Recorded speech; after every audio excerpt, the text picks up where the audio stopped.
Hello and what is shaking, everybody? Welcome to the Wind Up Podcast. I am your host, Mike of MTGA Wines, and we have another amazing episode for you today.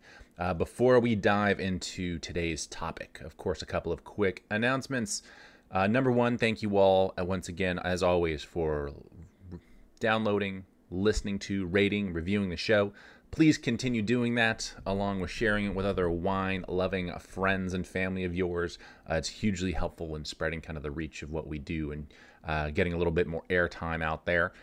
Be sure to follow us on all of our social networks at MTGA Wines. We are certainly the most active on YouTube. Be sure to check out our YouTube channel. It's a lot more than just the podcast. It's regular vineyards, cellar updates, tasting notes, all kinds of cool stuff to dive into if you're a wine lover.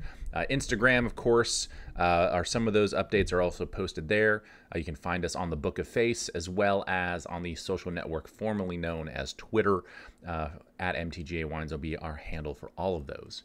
Head to our website, mtgawines.com. If you want to submit any questions for our monthly Q&A episodes, or if they're just topics that you would like us to dive into, you can go to our homepage, scroll down towards the bottom. There's a little email form you can fill out to submit questions. You can also slide into our DMs on any of those social networks I mentioned.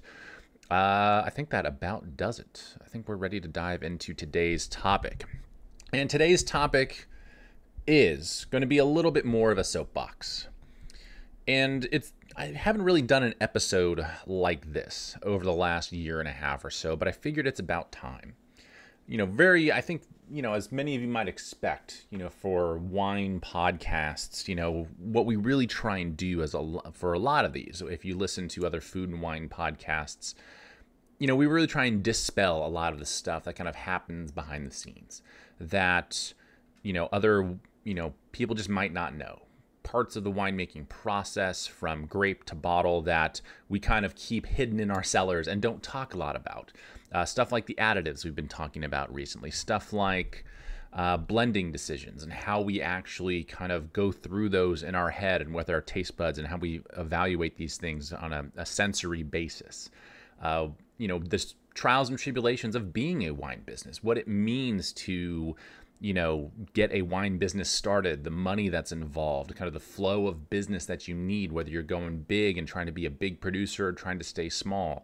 We've covered a lot of topics. And in and around all of these things, it's interesting because what we'll be talking about today kind of binds all of this together, but in not the best way. This is one of those moments, and this happens probably once a year, maybe twice a year, where even myself, I get a little disenchanted with the wine industry as a whole. And there's typically a couple of main reasons. One is, when you have a slower year like we're having, money's a little tighter, it's a little bit more stressful. We have a bunch of bills to pay coming up between bottling, between harvest. It's a little bit of a cash crunch. We're doing all right, but, it's the normal stressors of life. Things are, we're having to cinch down the belt a little bit more. Sometimes that happens. It's a little stressful, but we know we've ridden these waves before. It's not too hard to pick yourself up and keep going and catch the next wave that'll really do well for your business. So that is a stressor, albeit it's not the crux of the issue that we're getting into today. The bigger one that kind of comes around from time to time is realistically kind of the disingenuous nature that the wine industry somehow and for some reason decides to perpetuate into the future. And it is something that, it's just something that we've kind of touched on, especially when it comes to kind of like the wine additive conversation. That's kind of where this is really stemming from. But it's happened even more recently with some seminars that we've been to, with some meetings and kind of collaborative efforts within the broader Napa wine industry. And I think it might be a surprise to those of you that listen to this show, because we've talked a little bit about the additive side of things and like why, wineries are either disclose some of the things they use in their winemaking or why they don't. And that how certain products are utilized and marketed in a way to wineries by saying, hey, by the way, you can use this in the wine, and by the way, you don't have to tell a damn soul. You don't have to mention this in any way, shape, or form. You can sweep this under the rug and it can be like it never happened. And of course, it's disingenuous. Of course, I think that's, a lie of omission. I think that's something that should not be happening, and I think it's something that wineries should be much more open about. But this kind of takes it even one step further. There was a recent seminar that we attended, and it was all about smoke issues and fire issues.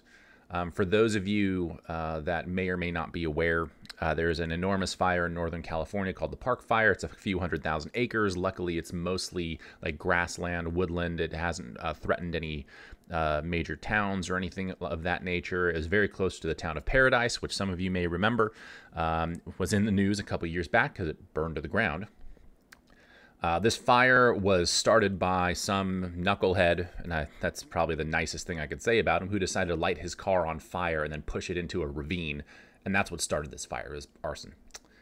And you're just like, why the hell would anyone ever do something like that? But it, of course, sparked, no pun intended, but I guess here we are, this conversation of there's going to be smoke in the air, fire season is upon us. What can we do to mitigate fires in particular, but also any potential smoke damage, because as many of you now know, but maybe some of you don't, is that smoke can ruin a harvest for us because those smoke particles are absorbed into the grapes. As a result, it can volatilize within a wine, and it can make your wine literally taste like an ashtray. It sucks. It's really bad and can ruin a year for us. So this has obviously been ever since 2017 when we had those fires blow over into Santa Rosa and Sonoma. Of course, the 2020 fire season that we had that affected us, it was literally a quarter of a mile the fire was from where I'm standing in my home right now. Very close to home in 2020. And ever since that time, there's been an immense amount of research and money dumped into, like, how can we mitigate this? What can we do? What are the risk factors? How can we measure them? But one of the major kind of marketing agencies here in the Valley had put together this seminar. And they very specifically told us not to talk about it with consumers. And that this is stuff that is meant to be for winemaking teams, for winemakers, for people within the industry.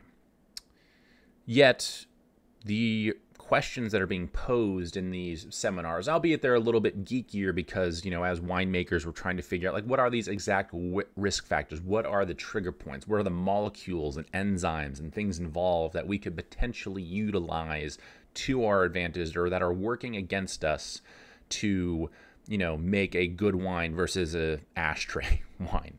So it was very interesting from a scientific perspective. We had some of the top researchers in the field talking with us about some of this stuff. And it was fascinating information. But it was like a knife to the side of just one of my pet peeves about, hey, don't share this with people. Don't let people know what's going on. Don't let people this is not for, kind of public consumption. This needs to stay behind the scenes. And frankly, if you've been listening for a while, if you've been listening to this show for any period of time, by now that I have such a huge problem with that. It's sitting there and listening to the seminar, and as it was kind of introduced and that topic was brought up of like, hey, this needs to kind of stay behind closed doors as a conversation, I was furious.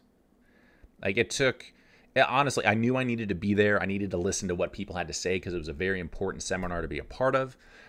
But at the same time, like, I just want to shut this off. Like, if you're really going to close people out of this and not inform people on like what's going on behind the scenes here, why are we even having this conversation? Like, this 2-hour meeting could have been an email. Why are we doing this? Send us the PowerPoint slides and just let us, evaluate on our own, or send us the bullet points of kind of where the research is, and let's just move on. Why are we having a full-blown conversation about this? It was so frustrating. So frustrating. And maybe I interpreted it a little bit wrong. Maybe I kind of jumped the gun on things a little bit and was like, well, maybe they're just waiting until the research is a little bit more solid. I mean, it is work in progress. We're talking about years of work that's being put in by these researchers until they can have results that are reliable. And they showed us some of the trends and things to look out for and kind of where the major risk factors are and potentially how we can mitigate smoke in the air when it's present, if it's present in and around vineyards. But again, it's scientific research. This takes time. You have to test theories. And by the way, we only have one grape harvest a year. So if you're going to be testing things out in the vineyard, you have a one shot, basically one shot. You can do multiple iterations across many vineyards, right? But obviously, there's a very finite amount of time that you have to do this, and now you have to compile and analyze results and kind of come up with, these best practices after that. So maybe I understand it from that perspective, that like, hey, this is all work in progress. We don't want to share a lot of this information just yet because it's not accurate yet. We don't know enough to actually make public announcements about how, vineyards and wineries are going to operate when it comes to the challenges presented by smoke and fires near wine grapes during the growing season. Okay, fine. I get that.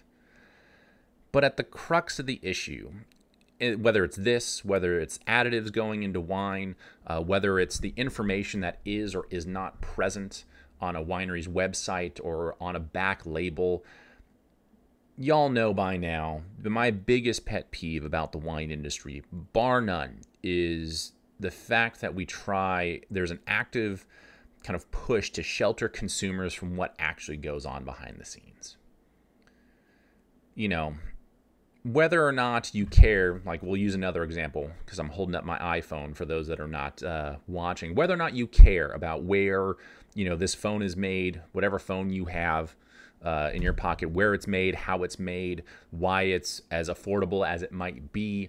Maybe you don't care about that at all. It's just a phone. You need to be able to doom scroll through whatever social media platform you're on and then make a phone call or a text every once in a while, check email from time to time. It doesn't really matter.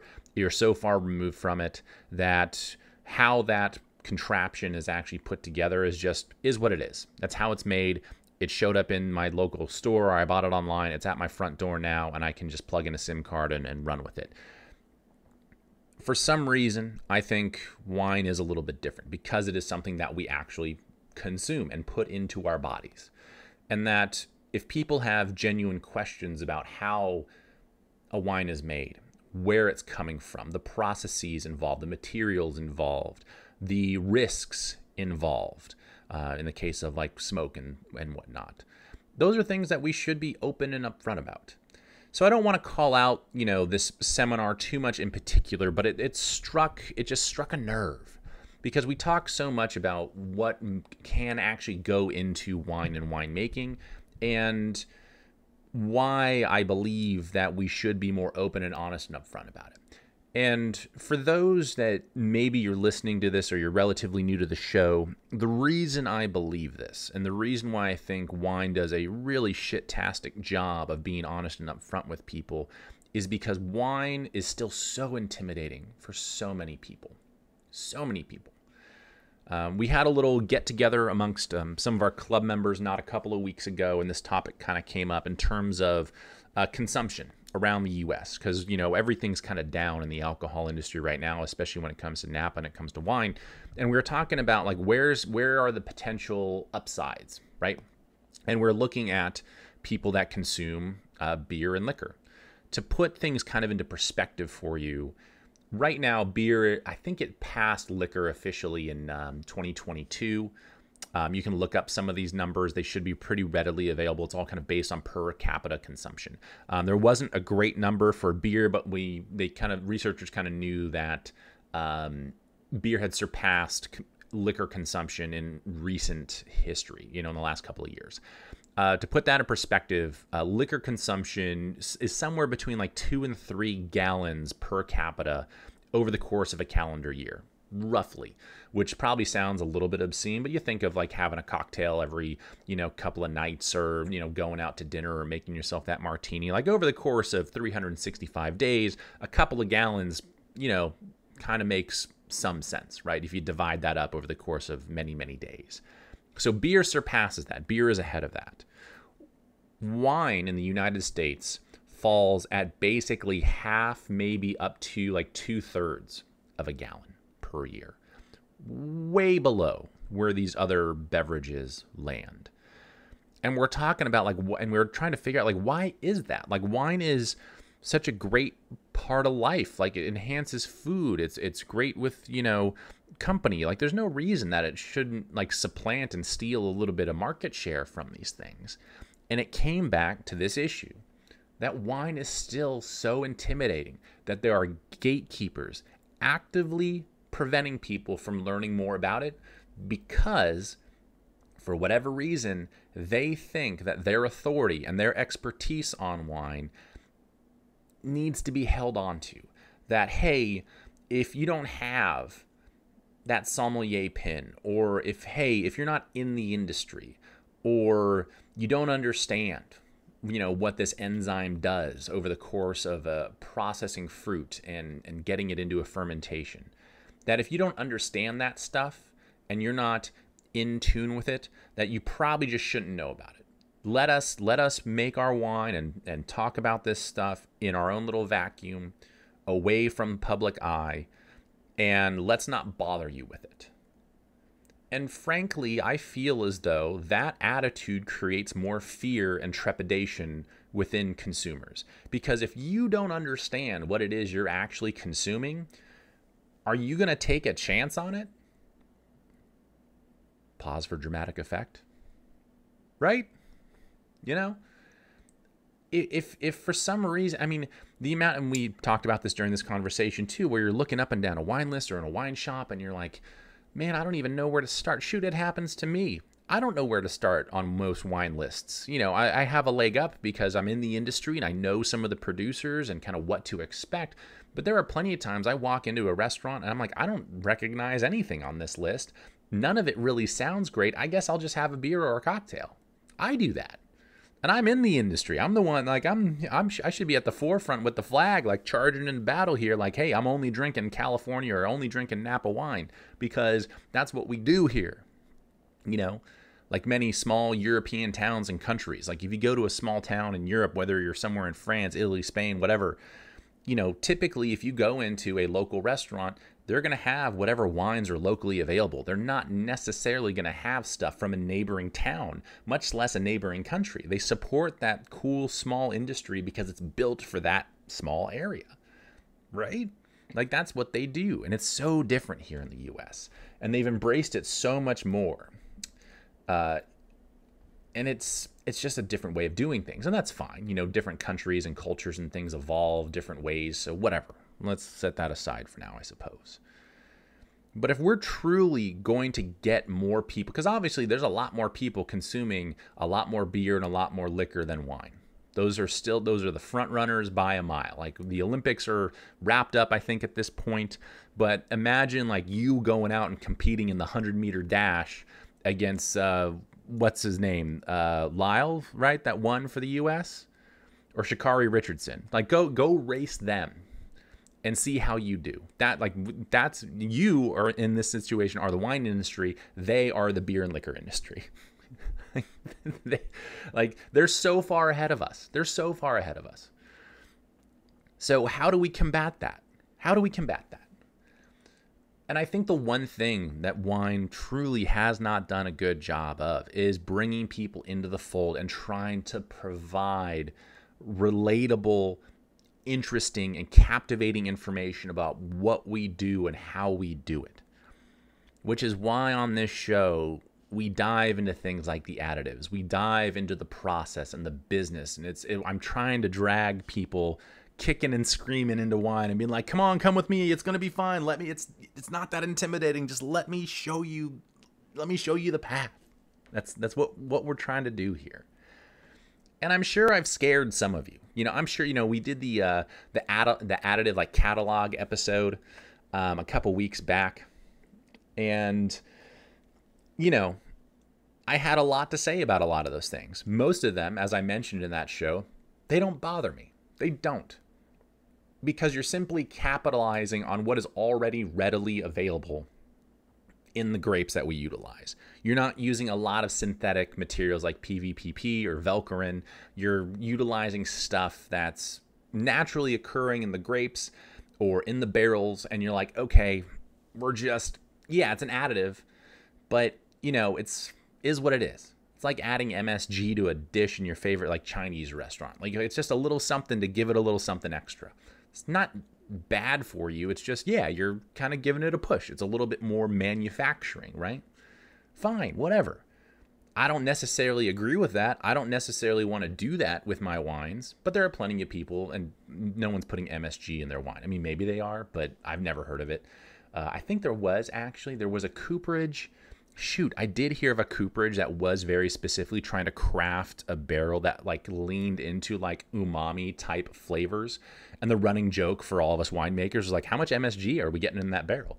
And that's not at all what was happening, but it was a very interesting conversation. You know, we have to have our fun too, guys. Come on. We have to have our fun and joke about this. I got to take my jacket off. It was like chilly this morning. So I've had my jacket on. It's like 11 o'clock as I'm recording this. It's officially warming up. This office always gets a little warmer for some reason. It's right up against the garage too, which isn't super well insulated, like to my right. So it always starts like warming up in this place. Plus I got my really cool Merlot shirt on, which if you're watching, you can see. I love this shirt. So I got to show it off at least a little bit. I guess through the camera though, you can only see like the top part of the picture. Anyway, I digress. All right, where were we? Transparency. I think transparency, you know, when it comes to wine, is such a huge problem for the industry, and it's something we need to get better at. I don't think there's any two ways around it. I think people understand, you know, I think consumers, and maybe I'm wrong, but even myself, I'm a consumer of liquor and beer. I really don't know a lot about brewing beer other than what the materials are.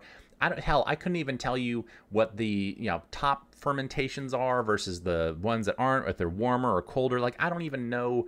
I don't even have that off the top of my head. I just don't. I just know I like lagers typically. Every once in a while I'll have a hazy IPA. Very typically I like farmhouse and like sour style beers. I don't really know anything about making them. But when someone says like, oh, this was a barrel like Russian River, you know, over in Santa Rosa, one of our, you know, amazing craft breweries out here, good old Pliny the Elder, which some of you are familiar with as a double IPA that's been just iconic forever. They do some amazing barrel-aged sours, one that's fermented with Brettanomyces. And I'm like, oh, Brettanomyces is that wild yeast that creates this like, you know, horse saddle, hay, Band-Aid-y kind of characteristic in wine, but it creates this really beautiful, you know, like sour beer. Like it's a beautiful thing. I love it. Like I know, like I'm a casual consumer of beer, and even for liquor for that matter. Like I have no idea what it takes to make bourbon. Like I know the materials involved between, you know, whether you're doing like a certain amount of wheat, rye, whatever. You're using, you know, all new American oak for bourbon, you know, which is why, you know, all bourbons are whiskeys, but not all whiskeys are bourbons, right? Like I kind of know some of the basic nomenclature and cliches, but I don't really know anything about it. But I know enough to be dangerous, and it all seems so much more simple. Like it's very easy to dive into any one of those things and be like, oh, you know, this IPA was, you know, we use Cascade hops instead of these hops. And you're like, oh, okay, cool. Like, I don't really know what that means, but that makes sense. It's a hoppy beer, and the Cascades are a pretty cool mountain range in the Pacific Northwest. So, hey, that works, right? Where if I say, hey, this is, you know, St. Helena, you know, Cabernet Sauvignon that was fermented for 14 days on the skins, and then we extended the maceration for, you know, 3 weeks, and then after that we barreled down into some used barrels, some French oak barrels, some American oak barrels. Hell, we even kept a little bit in stainless steel. We aged it for 2 years, and then we finally decided to blend and bottle it. I mean, it's just it seems for me a little bit more complicated. I don't want to diminish what great breweries, what great distilleries are doing, because there's some amazing products out there. But wine just, I think, inherently seems a little bit more complicated. and a little bit more variable, of course, from year in and year out. We have our one shot every year to make great wine, where if you screw up a batch of beer, you can have a new batch in a couple of weeks, right? So it's not to disparage or like say that beer is like lesser than or that liquor is lesser than, because they're not. They're not. They're completely different sports. You know, you can't compare the two. But I still feel as though, you know, grabbing a cocktail, grabbing a beer is just so much easier for people than wine. And we need to find ways as an industry to make it more accessible for people. So anytime, going back to kind of the crux of the issue, anytime we get an email from a lab that says, hey, use this product, you don't have to tell consumers about it. Hey, let's go to this meeting, but please don't share anything with consumers. Hey, you know, this is obviously too complicated. Don't try and think that you can just present this kind of information to people because they're just not going to understand.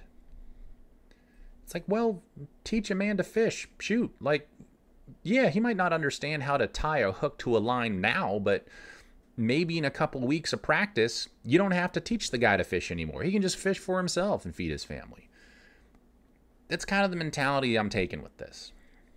So I don't want to throw too much shade because I understand the trepidation in sharing some of this information. I understand. I really do. Because it's complicated. There's a lot of chemistry involved. There's a lot of science involved. And shoot, I struggle with it. And if I've been making wine for going on 15 years now, and I still have a hard time with it, I can't imagine what it's like for someone who just enjoys wine casually from time to time. Like it can be super complicated. So I'm trying to figure out, like, where's the balance? Like, how do we meet in the middle somewhere? Because we don't want to overwhelm you guys.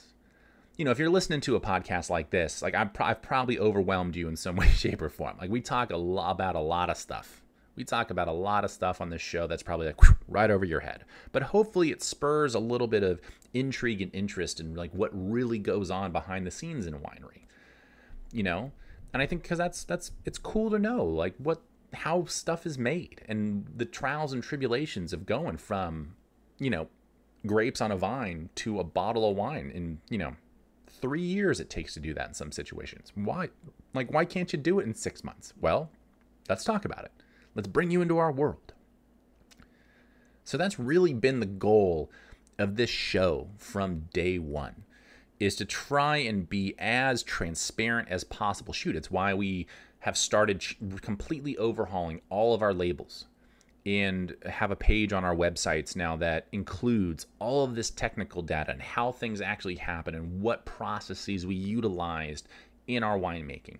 The reason we do it is not because we are trying to scare you and not because we feel like guilty in any way, shape, or form, but every other food and beverage industry has to do this. Every other food and beverage industry has to have a table of contents, nutrition facts, things of that nature. Maybe Gatorade doesn't get into exactly how Gatorade is made, but at least you have some basic information of like, hey, here's what's actually in this, you know, light blue Gatorade Frost, you know, which the light blue Gatorade Frost is the best flavor. There's no comparison. Don't at me. Like dark blue is like a very distant second, and then it's everything else. Like let's not kid ourselves. Light blue is the best Gatorade flavor. If you say lemon lime, please don't. Just don't. Okay? Just don't. So maybe you don't know how that Gatorade is made. Maybe you don't know how hot Cheetos are made or what actually goes into that, you know, McDonald's Big Mac. But at least you have an idea of what is in there from an ingredient standpoint, from a calorie standpoint, in the table of contents. You know, alcohol as in general, between wine, beer, and liquor, we work in this giant gray area where it's like, yeah, there's stuff in there.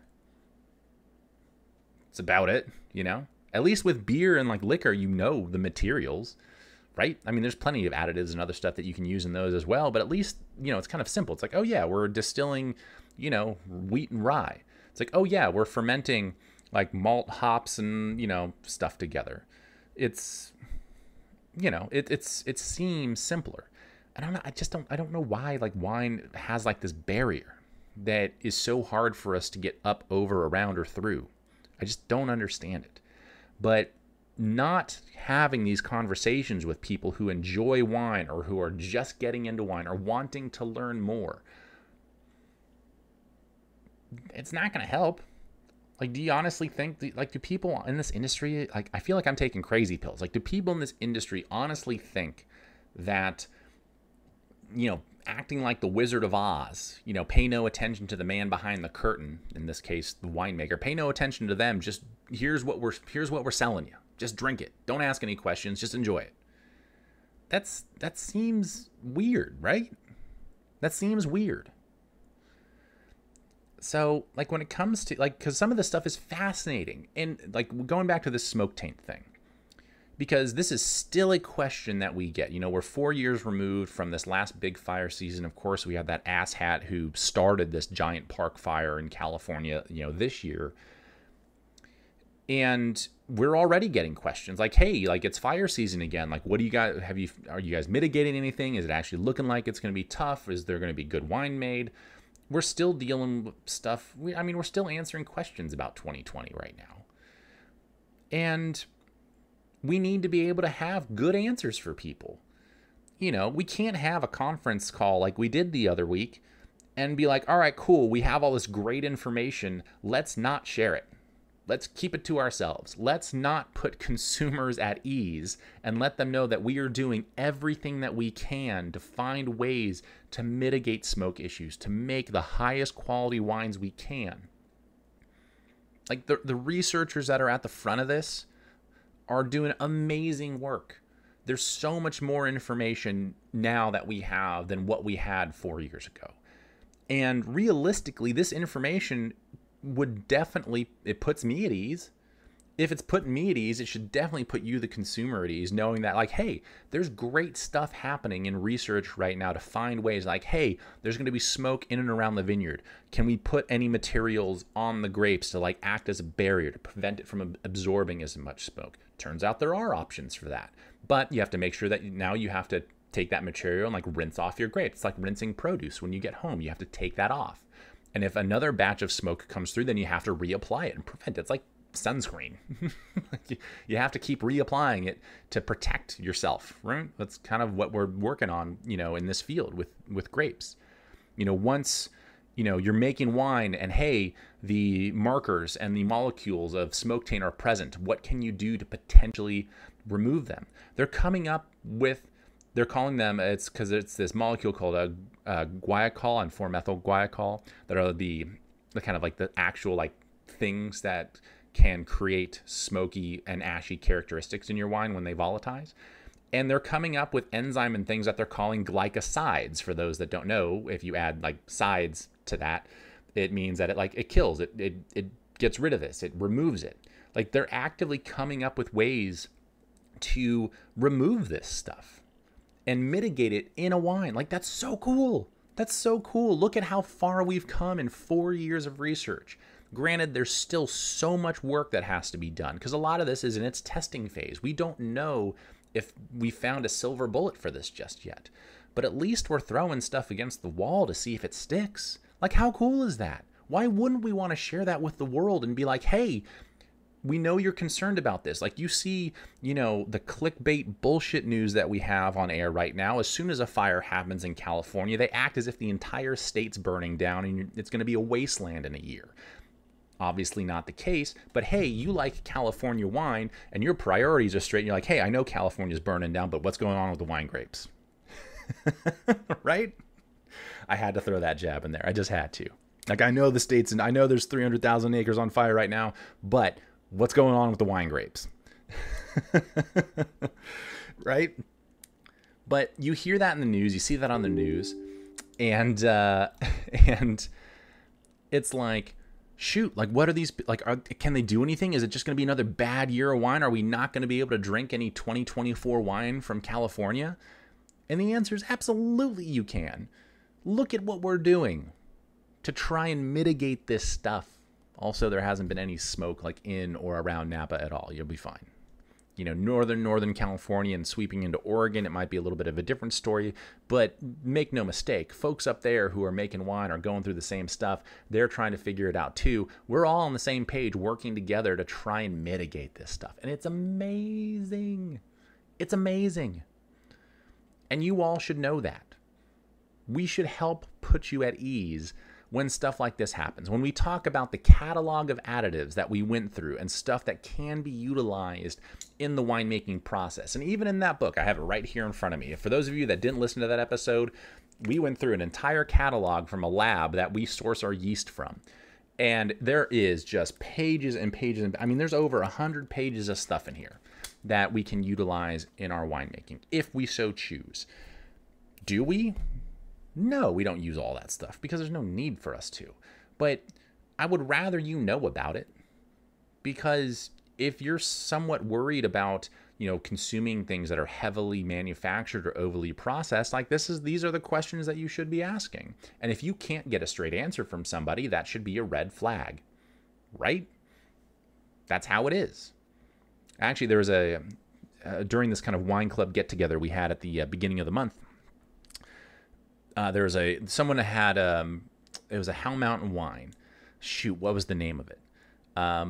But I'd never heard of it before, and I brought up the website real quick, just started kind of casually looking through it, and sure enough, they're doing a lot of what we do. They're like, hey, here's the stuff that we use in our winemaking. Here's the numbers. Here's the stuff that we don't use. Here's our MO. Here's how we do things. And the materials involved in that. And I'm like, that's so great. I know nothing about this brand. I don't know the people. I don't know what the wine tastes like, but I'm going to have to look that up. I'll see if I can find it again. But I'm going to look it up, and I'm going to go there and be like, hey, I really, as another person in the industry, I really appreciate the fact that you're presenting this information to people, because, you're being transparent. And I think you're putting people's minds at ease that they can trust you and the product you're producing. Whether they like it or not, subjective. Hopefully they do. Hopefully they find a great wine from you. But at least you're casting that line, right? Ugh. It's just, at times I scratch my head. I'm like, why even bother trying to fight this fight? Why stand on this soapbox and speak into a microphone for almost 40 minutes about it? Because it feels like I'm just a wheel spinning in the mud.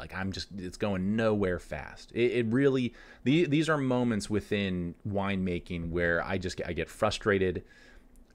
I kind of get down on it, and I'm like, man, this is just, it's not a winnable battle. There's no light at the end of the tunnel. There's just no way to get there. But we're going to try. We're not going anywhere.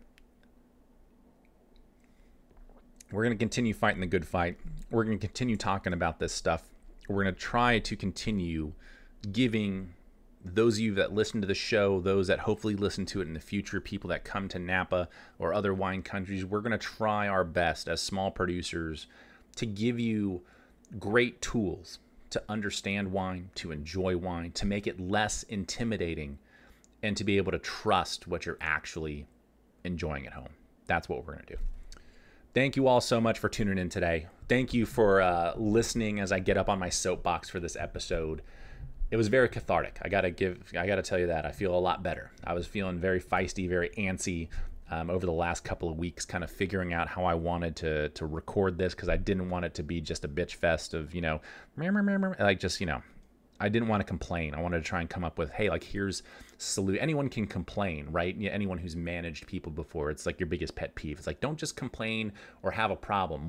Be solution oriented. What can you do? What are the things that, give me a plan of action here. And I think that's what we're trying to do. Is we have a problem in that wine is intimidating. People don't understand it, and people are inherently scared of sharing what can actually go into winemaking and what's happening behind the scenes. Well, shoot, here's how we're going to mitigate that. We're going to be open and honest and upfront. We're going to open that door, and whether or not a consumer or anybody who's remotely interested in wine decides to walk through, at least give them the option to walk through the door. Don't shut it. Don't leave it locked. Just open the door and let them in. If they choose to join us, great. If not, great. That's fine. To each their own. Again, thank you all so much for tuning in. Be sure to follow us on all of our social networks at MTGA Wines, YouTube, Instagram, the Book of Face social network formerly known as Twitter. Any questions that you may have, we've got some great ones lined up for the end of the month from some of you all. Very excited to get into them. Be sure to head to our website, mtgawines.com. You can scroll down a little bit on the homepage to find the little email form to submit questions for our monthly Q&A. You can also slide into any of our DMs. Be sure to share this with any and all wine lovers that you think might find it interesting. And hopefully we'll see you out on the road later this fall, or even out here at the winery during the harvest season. We'll be, of course, hosting guests out at the winery to kind of really bring you into our world. And we'll be back on the road in November. We already have trips planned to, we're looking at going back out to Missouri. We're going to be in Atlanta.